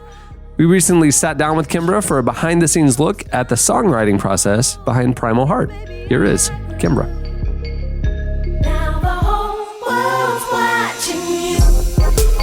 To the bone, hands to the heart, bodies alone, hide in the dark. But is it a fight worth fighting? So you've said in some press already that this album is a product of experience, and I just wonder if you could go into a little bit more detail on what exactly you mean by experience. What experience are you talking about?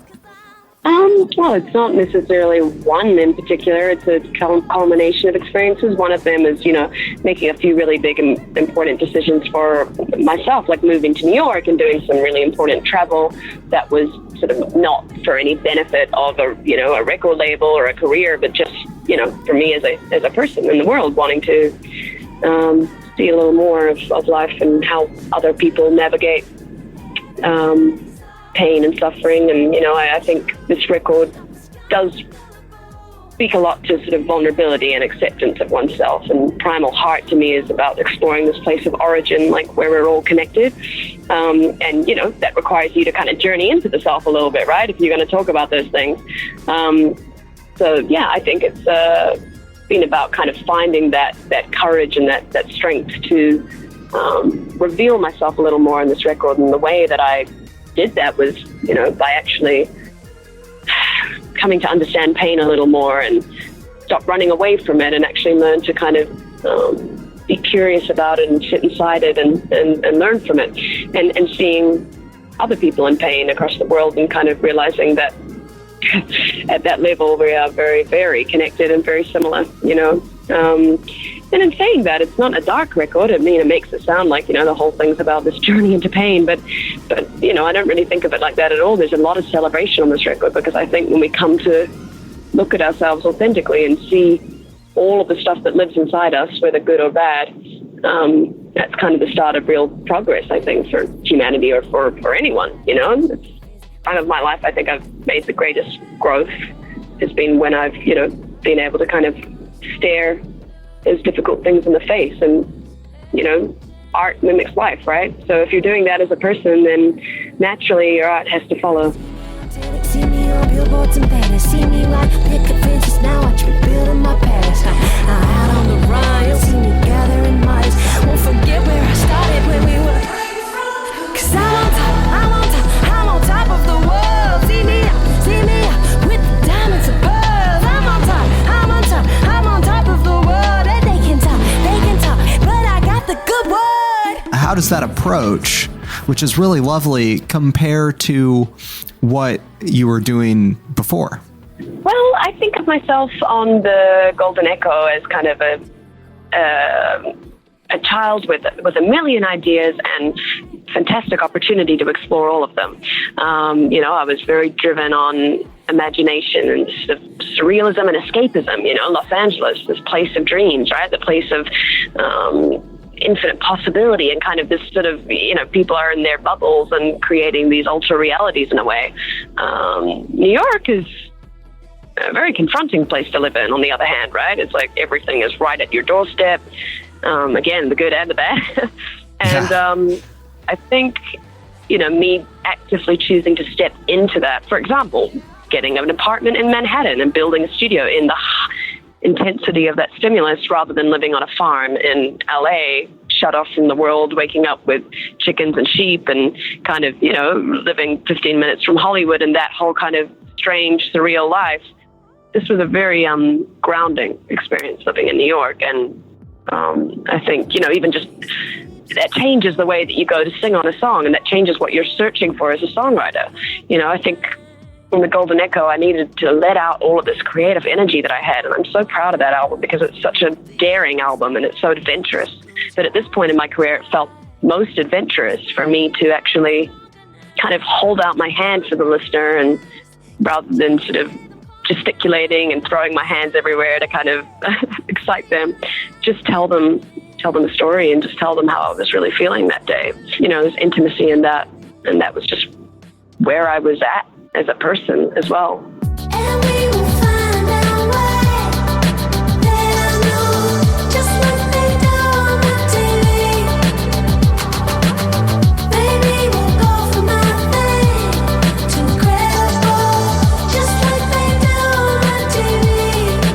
It sounds like you really made an effort to sort of fill up like almost like a bank of inspiration that you could then draw from creatively again to put Primal Heart together. Yeah, and again, like a lot of that stuff isn't conscious. It's not like I went to Ethiopia being like, I'm going to, you know, build inspiration for the record, or I'm going to, you know, today I'm going to go get an experience for the third album. I mean, it's like half the time you're just fumbling around trying to work out what you do want to do at all, you know. And it's like I was writing for other artists at the time. I didn't really know what the next record would sound like. I was, you know, doing all kinds of things, but around about, you know, halfway through that process, it all became very clear, you know, that all of these things I've been doing up till then were leading me toward a you know, more direct record, and even all of those kind of pop songs I've been writing for other artists were leading me to a sound that was actually really grounded in kind of I don't know. I mean, there's a lot of celebration on this album as well, and triumph, you know. I just kind of also want to stress that, like, you don't always know the stuff that's happening until toward the end of the process. That's the mystical thing about music or kind of creativity, is like at times it feels like there's something working through you that wants to manifest, and you're not even really aware of it until the end, when you see all the threads kind of coming together.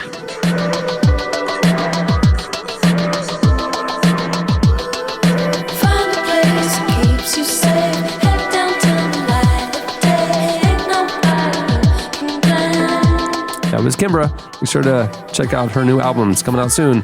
Primal Heart.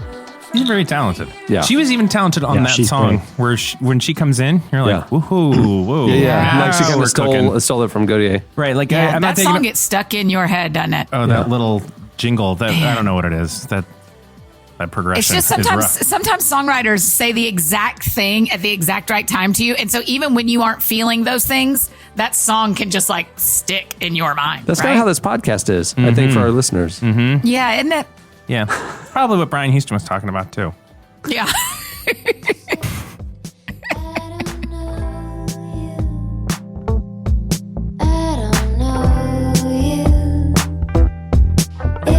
Try to retrace, would it show on my face and remind you I don't mind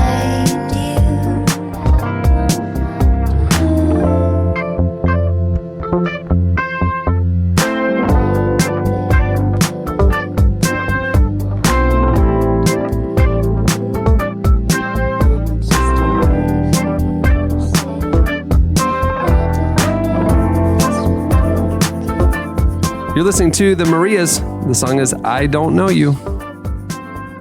It is time for your feedback. As we've been doing for the last month or so, at the beginning of this segment, we are doing our Listener of the Week. You listen to the show, and it's time to get to know you. It's the Listener of the Week. And Jesse has scoured the internet. You guys have been sending us 3 interesting facts about yourself, and some of you are not very interesting. I'm just going to say it. No, some that's of you untrue. are. No, some of them are not interesting. That's what I'm trying to say. I thought Annie's facts were good. Tough love is still love. I'm sorry. Is it? So, Jesse, who stood out to you this week? Can you tell us the person's name and then the 3 facts, and then we'll welcome them onto the show? Yes, I'm very excited to have Sarah King on the show today. King. And Sarah's 28, but she says that both the Easter Bunny and Santa still bring her gifts. I from reading it, I feel like she thinks this is interesting, not because she has any idea that they're not real, but because most of her other 28-year-old friends don't get gifts from Santa and the Easter Bunny. Her boss and proposed also, whoa, to me. with the spoiler alert, Jesse, you got to warn people when you're going to say stuff like that. Her boss proposed to her in front of 600 college students. Here's the interesting part about that. She didn't give any indication whether she liked her boss or they are now engaged. So I'm kind of interested to hear that. And this one's a little dark, but considering she included in her interesting facts, I think we can talk about it. Her house burned down 40 years ago. I'm very interested in that because we just had a fire alarm here at the office. Yeah, that's very fresh for us. All right, welcome to the show, Sarah King. Hey, it's me, Sarah King. Hey, where are you calling us from, Sarah? I'm in Dallas, Texas. What are you doing in Dallas, Texas? Right now? Or like in left life? a meeting. In life. I'm a college minister. I work for a college ministry in the Dallas area. Okay. Oh, cool. Sarah, hi, Eddie, wasn't that you at one point, Eddie? Didn't you do that? College ministry? No. No, Yeah. I mean, for like a hot second. Right. I wasn't as good did as Young Life. Sarah. Yeah, I did Young Life. That's a whole thing. Sarah. Yes. This is Eddie. It's nice to meet you. Hey, Eddie. Nice to meet you. Yeah, we have not had a guest of the week who has been so excited to just start chatting. Are you gonna go behind the scenes right now and give people a peek behind the curtain? Yeah, we're gonna take behind the curtain because usually we're like hello and then we start. But Sarah could not be content. Sarah To be fair, no one told Sarah she wasn't supposed to go. That is true. She was That ready to in talk Sarah's to us. defense, Yeah, Sarah just began launching into what I appear was. I think this is her manifest We just recorded destiny. an 18-minute podcast with Sarah off the air. Sarah's already here. She's saying goodbye to her friend and she's chit-chatting and making jokes. So there's a friend named Isabel somewhere in the background. Yeah. There. Isabel's right here with me now. What's Isabel's story? And before she gets to it, Isabel, listen, forget it. Isabel Go, was Sarah. one of my students. Go. Can I talk? I really don't know now when it's acceptable. I don't give you permission to talk. I have You one more speak. question, then we'll jump to you, Sarah. Was Isabel involved in the house fire? And is Isabel? You've said some really disparaging things about Isabel, so let's clear it all up. Go for it. No, Isabel was one of my students. Okay. And I introduced her to your podcast. Hello, That was Isabel. my greatest impact on her life and faith. Oh, wow. And so, golly. I'm just kidding. That's a joke. I've impacted her in many ways to the Lord. Sarah's That coming was in a hot. joke. She's got jokes right out of the gate. So she was really excited. She told me that I was the most interesting person that she knew. Oh, do you agree? Congratulations, Sarah. No, she had to help me come up with the facts. I don't think my life is that interesting. Are your facts but- true though? Yeah, of course they're true. I'm a truther. Well, you said that she had to help you come up with them. So we just figured out I which ones to forget, choose. You kind of take for granted the parts of your life. You know, you forget that they're interesting. No, I get that. I understand. No, Jesse always remembers how interesting his life is. Yeah. Yeah, I mean, Always pulls I'm up the constantly stories. reminded of it. Also, Yeah. today is Jesse's birthday. I know that you had prepared some special words for Jesse. Go ahead. Well, this is a big day for the world. One day off, Jesse Blaine Carey. Happy birthday. Congratulations on making it this I far gotta tell you, against all the odds. Sarah has got really good chops. She's good. She had not prepared She is anything. good. We just said that, and she just went for it. Sarah, Thank you. Jesse, what were the facts that you want to dig a little deeper into? Okay. So, Sarah, here's what kind of drew my attention, and thank you for the happy birthday. We talked about how a lot of people are like you, surprised I've made it this far with the Rock and Roll Life lead. But you according to this, you are 28 years old, and the Easter Bunny and Santa Claus still bring you gifts. What are your feelings about these two creatures, and how are these gifts delivered? So yesterday was Easter. Amen. And I got a text from my dad, and he said, "Hey, you need to stop by the house. The Easter Bunny came by and brought you some stuff." Oh, what a doll he is. That's so really I did. sweet. So I did go by, and the Easter Bunny brought me some gift cards and some vegan chocolate because my sister is now a vegan. So I guess that means One of those. The whole family's I have vegan. to eat Oh, the vegan chocolate. Yeah. How is And, the vegan and chocolate? yeah. Is it like crumbly? Is it kind of like? Oh, I it- didn't is it even waxy? open it. You think waxy? See, I would have thought it would be Yeah, like dry, yeah, like that's it would be true. crumbs. Hey, Sarah, I've Oh, told I'm this sure joke it's before. terrible. I've told this joke before, but how do you know someone's a vegan? They talk about it. Yeah, don't worry, they'll tell you. The same joke, the same punchline works for Joke too, yeah. CrossFitters too. CrossFitters. Yeah, that is so true. That really is so true. Sarah, the next one is a little weird because you didn't conclude it. Your boss proposed to you in front of 600 college students. Yes. Was he being for real? Are you engaged to your Did boss, you or was this accept? like a Yeah, creepy? are you Yeah, engaged? I'm engaged. Yeah. Oh my. Yes. Yeah. Congratulations. Were you guys dating at the I time? don't directly report to him, but he is technically my boss. Hey now. Atta girl, So, and we're getting Sarah. married. Sarah, I have a question. Did you feel because there were 600 young, college students who, they're forming a lot of opinions right now? Did you feel obligated to, is he listening right now? Is your fiance around? Is your boss around? Because let's be real. Helen. Wait, This wait, is wait. a- Are you allowed to around. make personal He's not calls at around, work? But he told me he knows that I love surprises and that I love attention. So that was the best way for him to do it. So Sarah, do you it was know your perfect. Enneagram number, perchance? I'm 7. Yeah, of course she is. Yeah. Surprises and attention. I got you, girl. I knew Golly. it. Yeah, Sarah. I'm a 7, and I think I'm pretty typical 7. So I love attention. And so he did it that way, which makes me sound really needy and self-obsessed. I'm neither of those things. I just like, Oh, you know, sister, you're a big just a to 7. do. Nobody thinks you're needy and self-obsessed, but I love watching you just dig your own hole and then jump right in it and just keep talking. Sarah, I this. don't know I can't remember my Enneagram number, but what my impulse was to do, even if I if I was in your shoes and even feel like, okay, I definitely want to marry this guy and I definitely want to say yes, knowing there were 600 people there and that a better story for them to one day tell would for me to say no in front of them. And reject his proposal. It was insane. I mean, as soon as he said, what did he say? He said something like, I'm going to talk about one of my favorite, we were like emceeing at this camp that we take our students to. And as soon as he said my name, I mean, it was like Justin Bieber walked into the room. Like I couldn't hear him say, will you marry me? They absolutely lost Are their you sure he minds. asked? Good question. Yes, I am Do sure you think you're engaged, but he doesn't? have a ring. Oh, okay. Ooh. There you go. That would have made it all the better to say no. They're going crazy like Bieber walked in and you're just like, Well, it's like that. No, it's like The Office. Michael Scott with the cheerleader at the Dolly whatever celebration. And he gosh. gets up there on the mic and she says, "Can we talk about this?"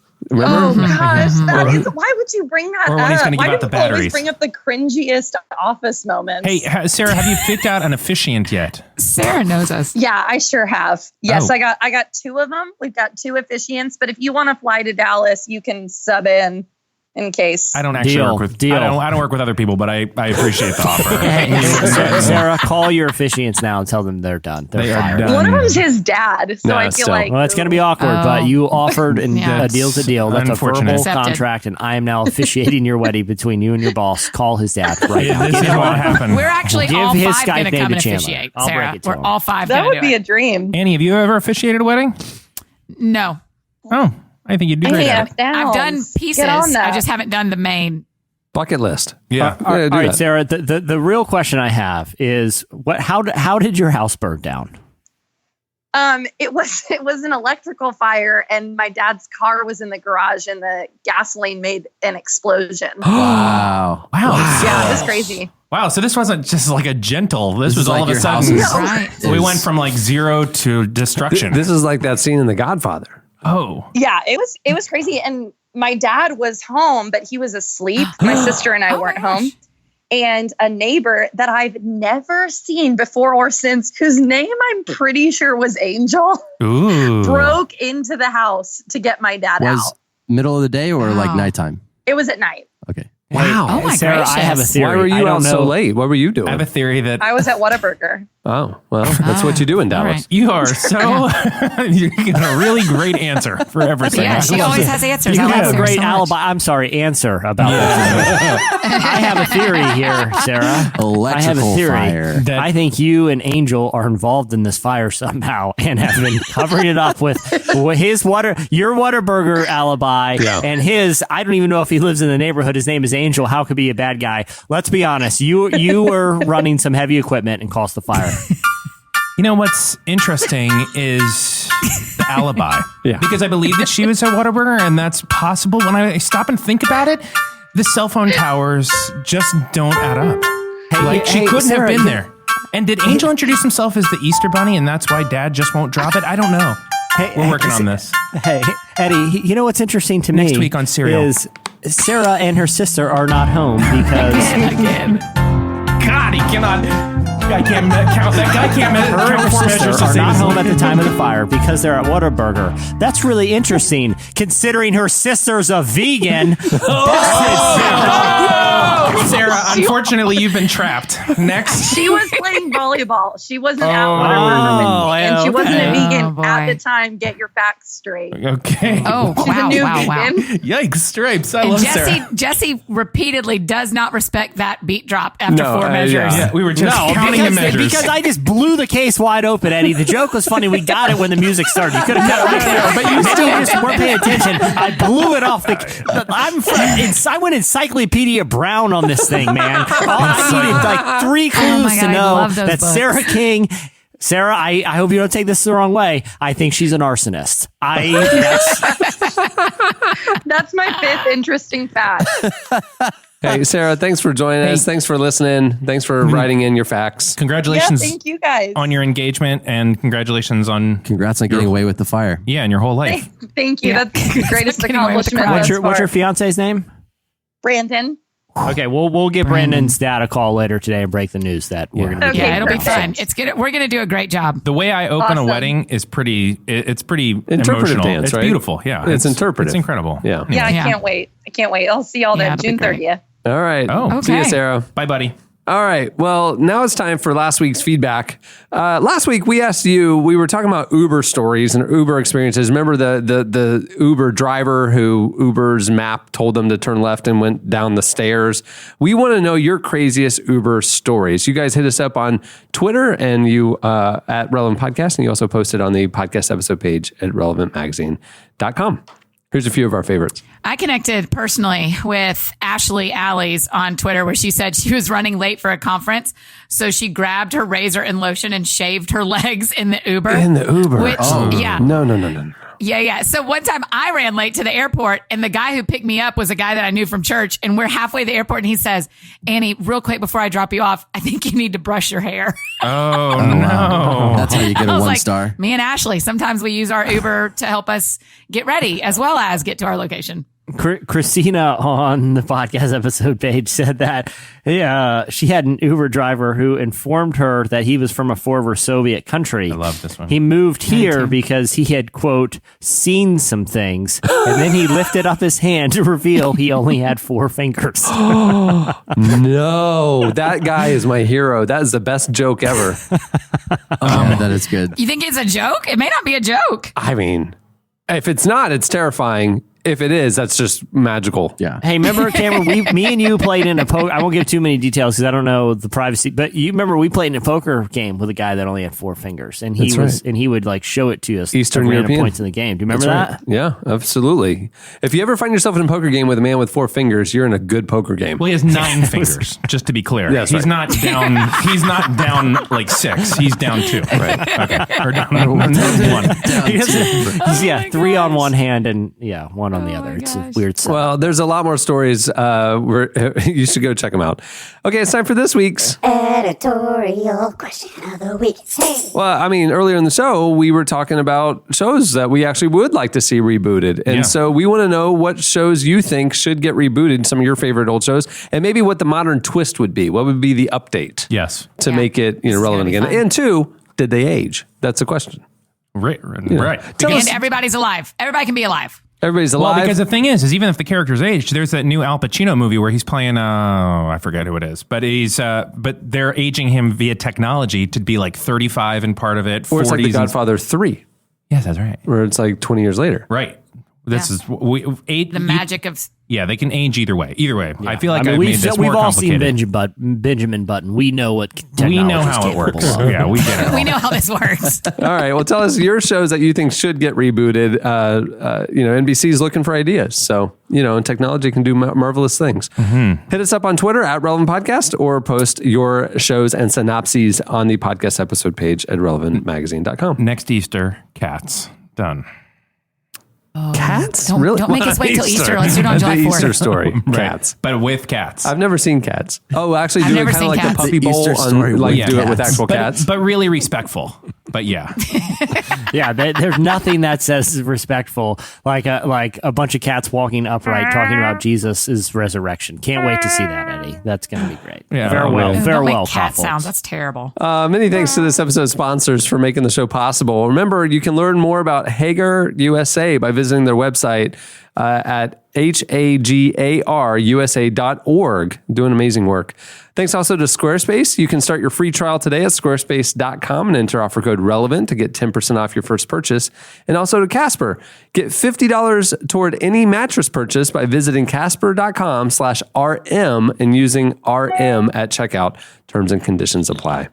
Thank you also to our guests for joining us this week. Remember, Brian Houston's new book, There Is More, is out now. You can also follow him on Twitter at Brian C. Houston. Also, thanks to Kimbra. You can pre-order Kimbra's new album, Primal Heart, now and follow her on Twitter at Kimbra Music, Kimbra Music. There you go. Well, the new issue of Relevant, the 15-year anniversary with John Legend on the cover, is out now. You can pick it up on newsstands nationwide, or you can check it out at relevantmagazine.com. If you subscribe now, there's a good deal going on. You will get, the order will come in time that our next issue, our May issue, will get to you on time. Jesse, that John Legend story was really good, bud. That was some really good writing. Oh, thank you. There you go. Appreciate that. Hey, check out the new shows from the Relevant Podcast Network. The new season of, or the current season of The New Activist just dropped. So hot. So hot right now. It's killing it this I feel year. weird making jokes about my own podcast during my own podcast read. So No, you it's go great, ahead. though. Sorry. Yeah, Also, the Faith Angle with Kirsten Powers and Jonathan Merritt is on their third episode. And the Love and Money podcast, which is a great listen. It's out now, and they're fantastic. I think are we about to roll out the new Mike Foster series. Yeah, this season. later this month. It's coming. You can listen to the trailer now, subscribe now, get a little taste Fun of it. Therapy, It's coming in a couple weeks. Yeah, go to iTunes or wherever you listen to podcasts and download the new Fun Therapy trailer for season 2. We've been busy. Lots of stuff. Yep. Chandler. Feels like more like Chandler's been busy. Yep. Chandler is just leaving for vacation. He's not even joking around. Well, on that note, we'll wrap things up. I'm Cameron Strang. I'm Eddie Koffoltz. I'm Chandler Strang. I'm Jesse Carey. I'm Annie F. Downs. We'll see you next week. Hey, happy birthday. Jesse Happy Carey. birthday, Thanks, Jesse. guys. The big 2-4. You know, it's interesting getting to know Jesse. You wonder, is there anything inside of his soul? Is there anything behind those eyes? This year, as we come up on his birthday, I'm going to interrupt you right here before the drop comes in. We have one more measure. It's going to be so perfect. Happy birthday, Jesse.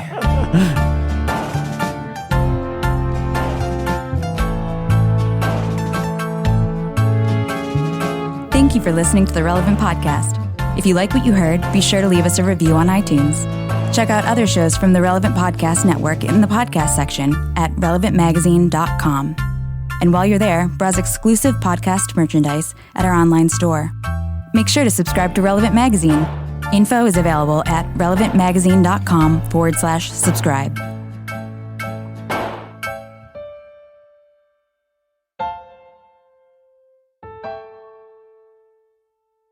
I am now officiating your wedding between you and your boss. Call his dad.